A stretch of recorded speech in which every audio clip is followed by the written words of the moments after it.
Salam saudara-saudari yang dikasihi Tuhan. Firman Tuhan saat ini berjudul Harmoni Kasih Keadilan Allah Kunci Keselamatan.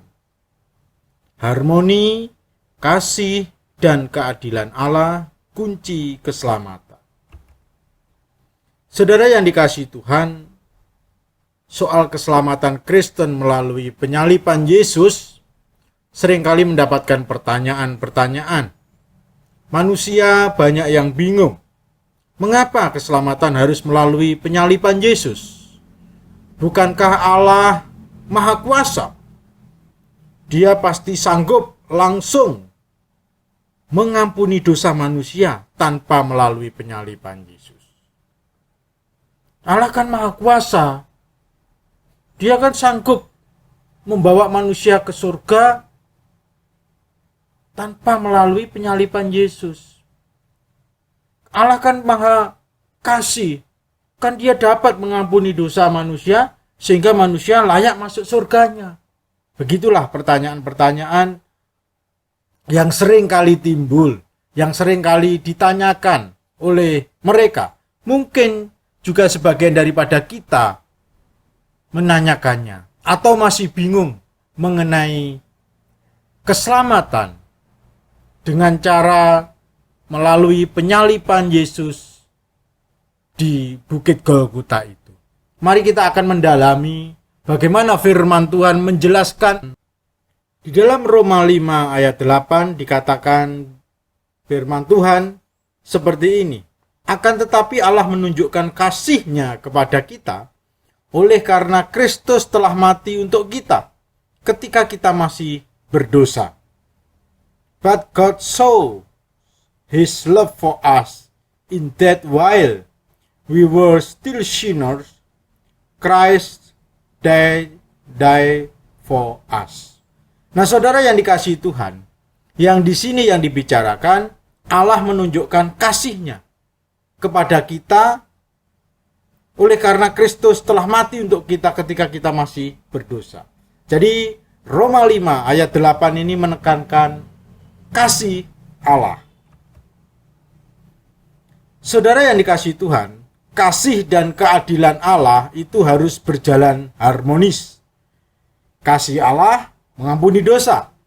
Keadilan atau kekudusan Allah itu menghukum dosa. Itu fakta.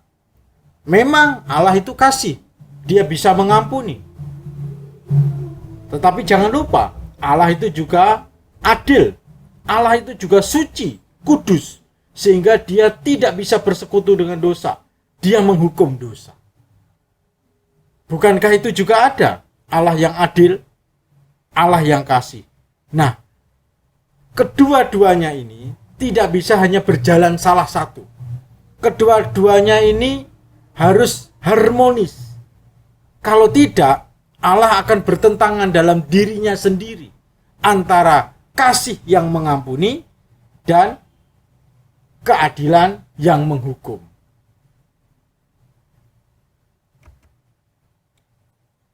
Roma 3 ayat 25 dan 26 di sini berbicara tentang keadilan Allah. Saya akan bacakan. Kristus telah ditentukan Allah menjadi jalan pendamaian karena iman dalam darah-Nya. Hal ini dibuatnya untuk menunjukkan keadilannya, kebenarannya. Karena Ia telah membiarkan dosa-dosa yang telah terjadi dahulu pada masa kesabarannya. Maksudnya ialah untuk menunjukkan keadilannya pada masa kini, supaya nyata bahwa Ia benar dan juga membenarkan orang yang percaya kepada Yesus. Nah, saudara yang dikasihi Tuhan, jelas di situ kata keadilannya diulangi 2 kali dalam Roma 3 ayat 25 dan 26 ini. Jadi dari 2 bagian ayat tadi kita melihat bahwa ada kasih Allah dan juga ada keadilan Allah. Dan kasih dan keadilan Allah itu dikaitkan dengan kematian Yesus yang mendamaikan. kematian Yesus yang menanggung hukuman dosa, kematian Yesus yang memikul dosa manusia di kayu salib itu. Mari kita akan menyelidiki lebih dalam. Dalam bahasa Inggris, whom God put forward as a propitiation by his blood to be received by faith. This was to show God's righteousness, because in his divine forbearance he had passed over former sinner. It was to show his righteousness at the present time, so that he might be just and the justifier of the one who has faith in Jesus. Saudara yang dikasihi Tuhan, saudara tahu, kita semua tahu, Alkitab mengatakan bahwa upah dosa ialah maut, kematian kekal di neraka. Roma 6 ayat 23, sebab upah dosa ialah maut, tetapi karunia Allah ialah hidup yang kekal dalam Kristus Yesus, Tuhan kita. Di dalam salib, melalui salib, Allah menunjukkan kasih dan keadilan.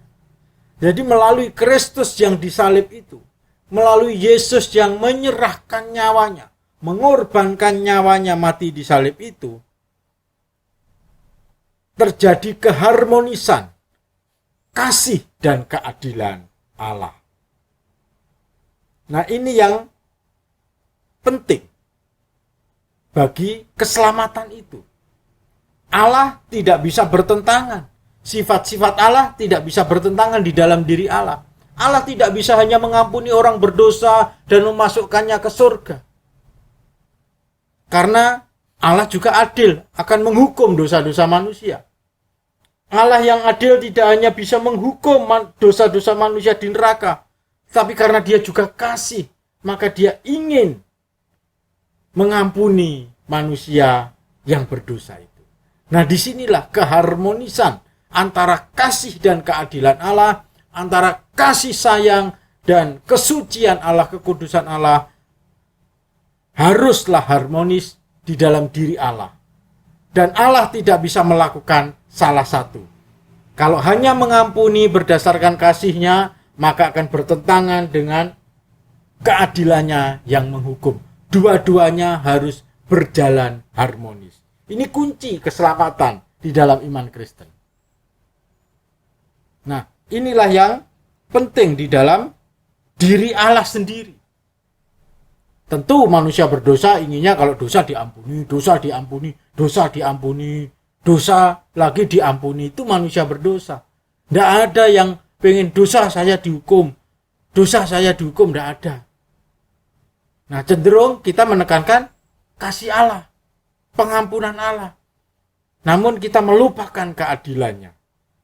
Alkitab mengatakan dua-duanya itu berjalan bersama ketika Yesus disalib menanggung hukuman dosa. Saudara yang dikasihi Tuhan, penyaliban Yesus, Sang Juru Selamat, itu adalah cara penyelamatan. Jadi, Yesus disalib menanggung hukuman dosa manusia. Jelas, penyaliban sebagai hukuman. Kematian Yesus di kayu salib adalah hukuman dosa manusia. Upah dosa ialah maut atau kematian. Maka Yesus harus menanggung maut, menanggung kematian itu sebagai hukuman dari dosa. Yesus mau menanggung hukuman dosa manusia.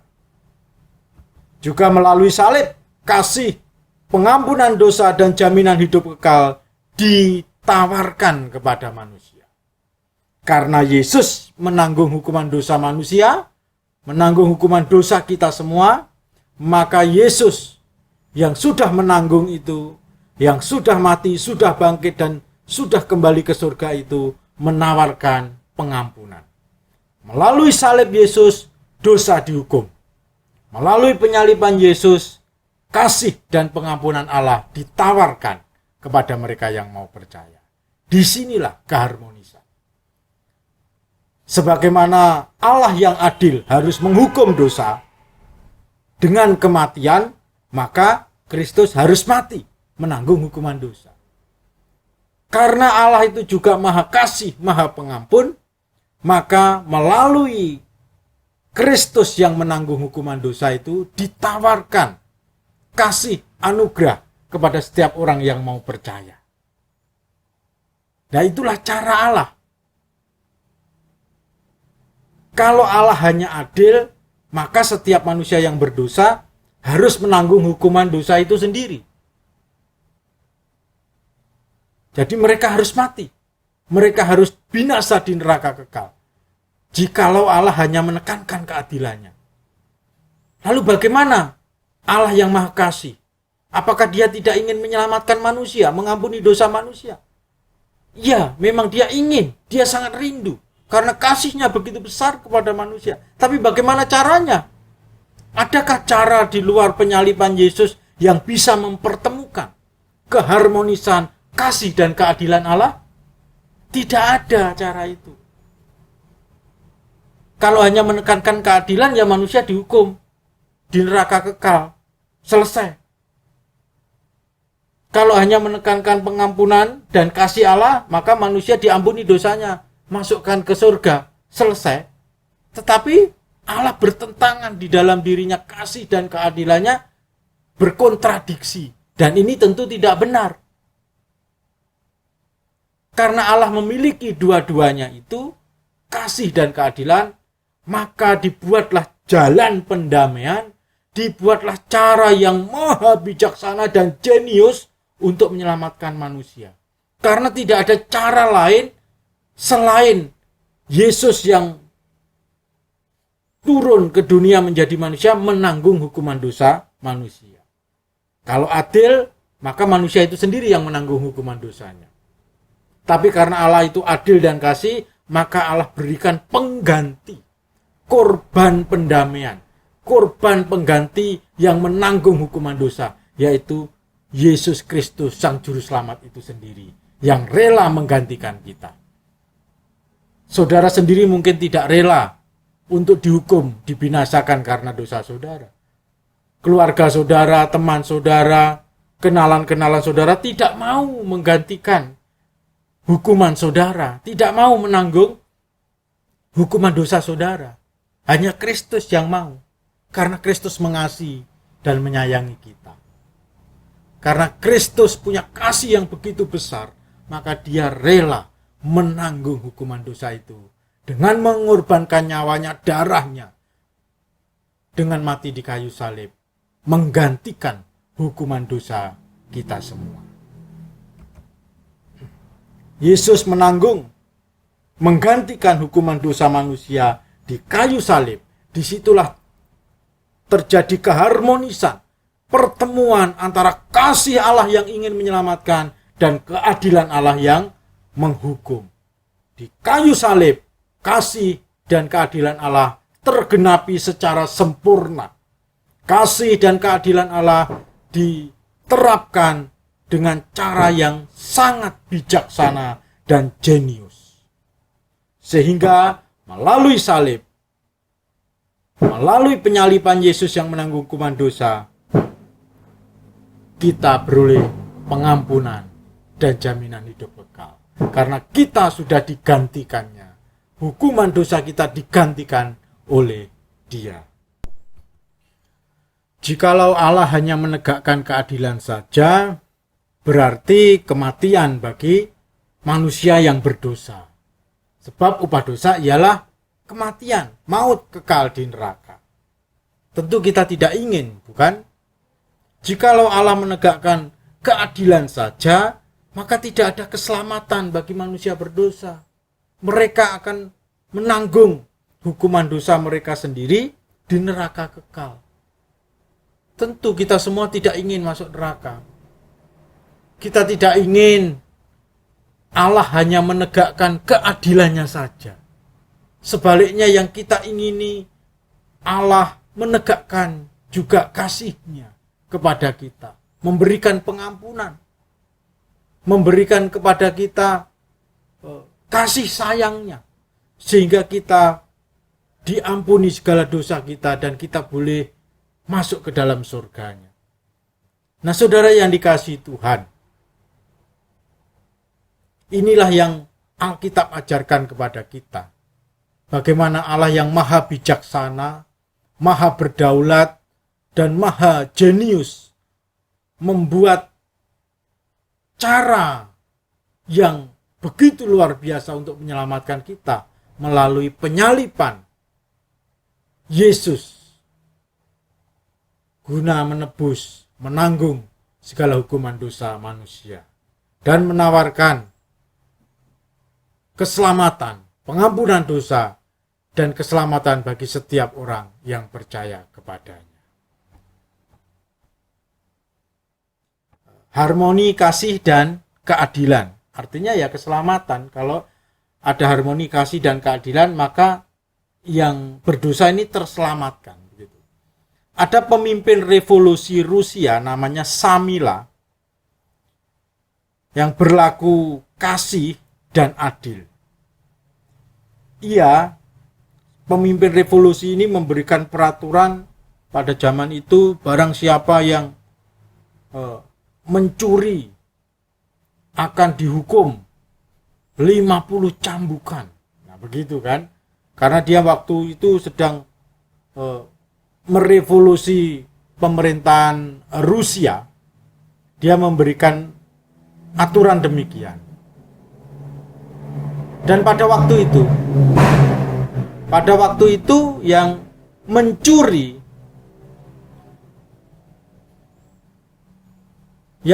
adalah ibunya sendiri. Nah, bagaimana pemimpin revolusi Rusia Samila ini? Yang mencuri adalah ibunya sendiri. Dan dia memberikan peraturan, barang siapa yang mencuri itu akan dihukum 50 cambukan. Dia seorang pemimpin revolusi di Rusia untuk menegakkan kasih dan keadilan kepada ibunya. Kalau ibu ini dicambuk 50 kali, maka adil memang, sesuai aturan yang dia tetapkan. Tapi di mana kasihnya dia kepada ibunya? Pasti orang bertanya demikian. Anak tidak punya kasih kepada ibunya. Kalau diampuni saja tanpa diadili, maka rakyat akan protes. Oh, mentang-mentang ibunya diampuni, kalau orang lain dihukum cambuk 50 kali. Nah, inilah yang terjadi, dilema, bukan? Perlu keharmonisan antara kasih dan keadilan. Lalu pemimpin revolusi Rusia yang bernama Samila ini akhirnya dia menggantikan ibunya. Dia membuka bajunya dan dia berlutut siap untuk dicambuk 50 kali. Dia menggantikan ibunya. Dia menggantikan ibunya, dicambuk 50 kali sebagai bukti bahwa dia mengasihi ibunya. Dan dia menggantikan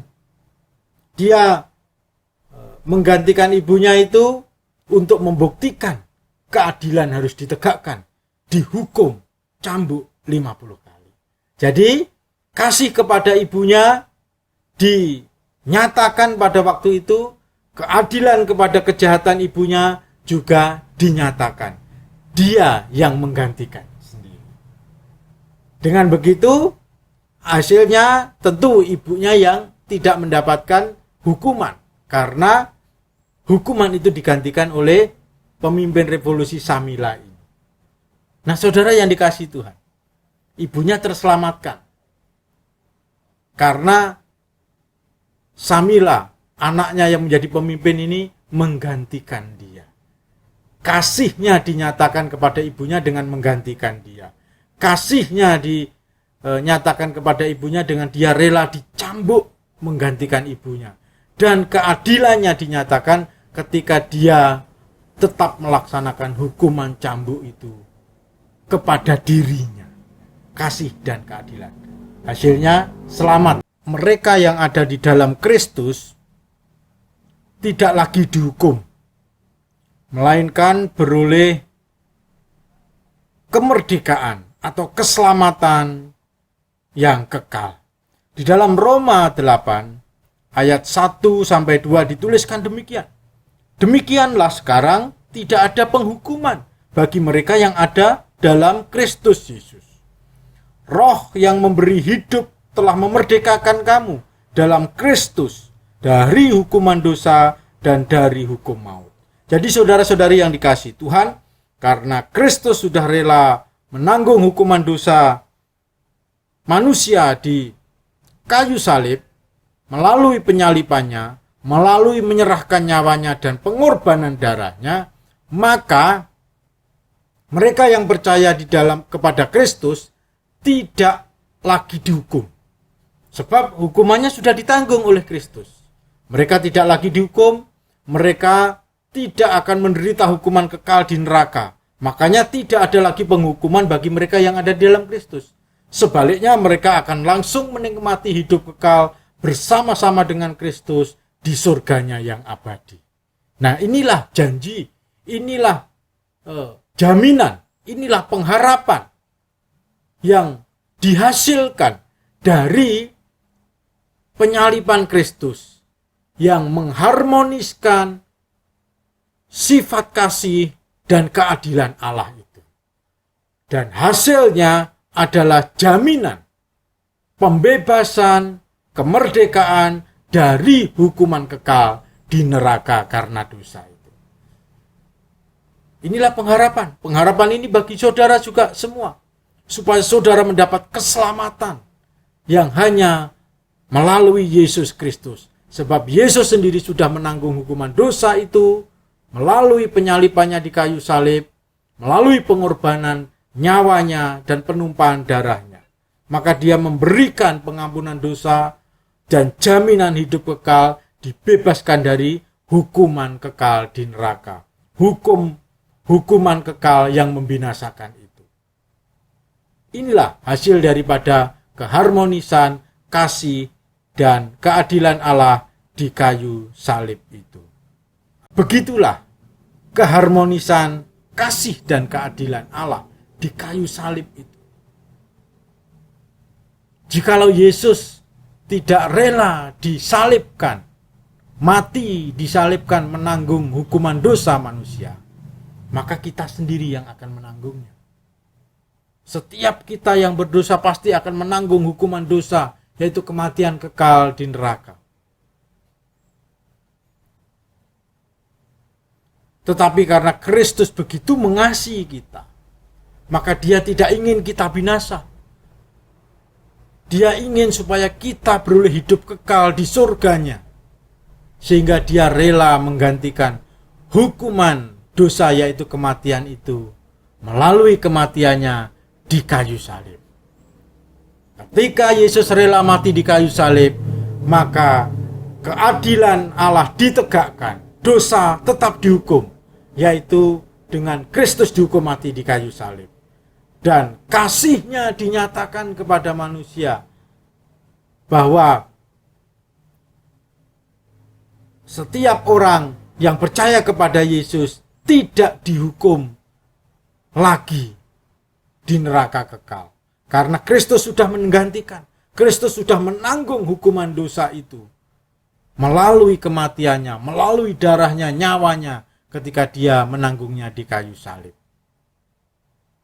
Sehingga setiap orang yang mau percaya, menyerahkan hidupnya kepada dia, dan sungguh-sungguh belajar untuk taat kepada dia, tidak akan menderita hukuman kekal, tidak akan menderita kematian kekal, melainkan mereka beroleh keselamatan kekal di surganya yang abadi.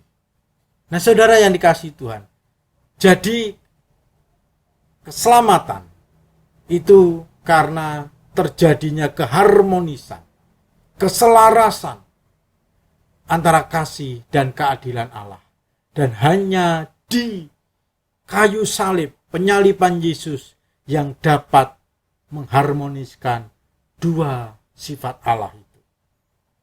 Dengan demikian ada pengharapan bagi manusia. Dengan demikian ada keselamatan bagi mereka yang percaya kepada Yesus Kristus Tuhan dan Juru Selamat. Saudara yang dikasihi Tuhan, karena kita sudah diselamatkannya, maka kita wajib bersyukur atas keselamatan itu. Karena kita sudah diselamatkannya, kita wajib hidup seturut firman-Nya. Karena kita sudah diselamatkannya, kita wajib setia melayani Dia sepanjang hidup kita. Marilah kita syukuri segala berkat-berkat-Nya itu. Anugerah keselamatannya itu. Karena kalau Kristus tidak rela menanggung hukuman dosa kita, maka kita tidak akan mendapatkan kasih Allah. Anugerah Allah keselamatan itu. Melainkan kita mendapatkan keadilan Allah, yaitu hukuman kekal di neraka. Marilah kita mensyukuri semuanya itu, hidup kudus seturut firman-Nya dan setia melayani Dia sepanjang hidup kita. Amin. Silahkan subscribe, like, komen, dan share. Tuhan Yesus memberkati kita semua.